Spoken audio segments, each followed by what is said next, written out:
Blind man was preparing coffee for Simi when he turned around and saw Simi wearing a mask. Apparently, Simi wanted to test his reaction. Luckily, David was mentally strong enough not to show any abnormality, but Simeon was still uneasy. In the next drink of coffee, she took out a bottle of unknown potion from her bag and blatantly poured it into his cup. David dared not drink it, but he couldn't let the other side see the cracks. He could only pluck up the courage to drink it. At that moment, he hurriedly excused himself to get some cookies, but on his way out, he deliberately knocked over the cup. But this made Simi sure of her suspicion. She immediately pulled out a gun and pointed it at David.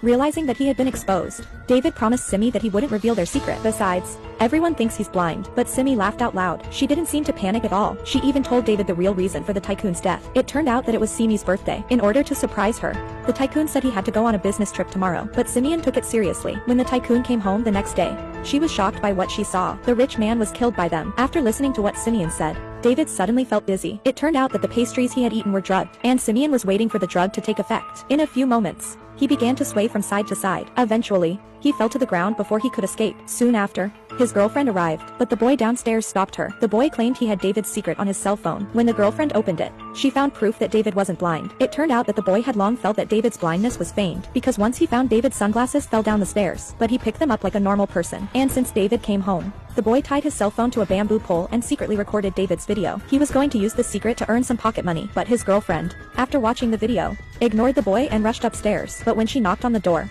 it was opened by Simi. When she saw this, she had a bad feeling. She rushed to the bedroom. When she saw David naked on the bed, she realized everything. Simeon apologized to his girlfriend. She said that David was very understanding and that she had acted on impulse. Her girlfriend laughed. She told him about the video she had just seen downstairs. David is not blind at all. Both of them were fooled by him. He's just a liar pretending to be blind. Simi immediately showed a look of surprise after hearing that, and his girlfriend left the place sad. The boy downstairs chased after him for money but was slapped by the woman. Soon the time came to night. When David woke up, he was horrified to find his eyes in darkness. He was suddenly in a cold sweat. He rushed into the bathroom and plunged into a bucket of water, but after rinsing his eyes repeatedly, he still didn't feel any light. He groped his way to the living room. Simeon was already waiting for him. She was relieved to see that David had become blind, but David was furious. He rushed over to fight with Simi. He threatened that if she didn't cure his eyes, he would expose her crimes. But Simeon didn't panic when she heard that, because no one would believe a blind man. If he really went to the police, he'd be asking for death. Then the woman left the house. Meanwhile, he found the boy downstairs and deleted the only evidence in the name of watching the video. And David in the room rushed to call his girlfriend and wanted her help, but his girlfriend was furious and broke up with him without listening to his explanation. David's last hope was dashed, and the boy who hadn't made any money came to David's house.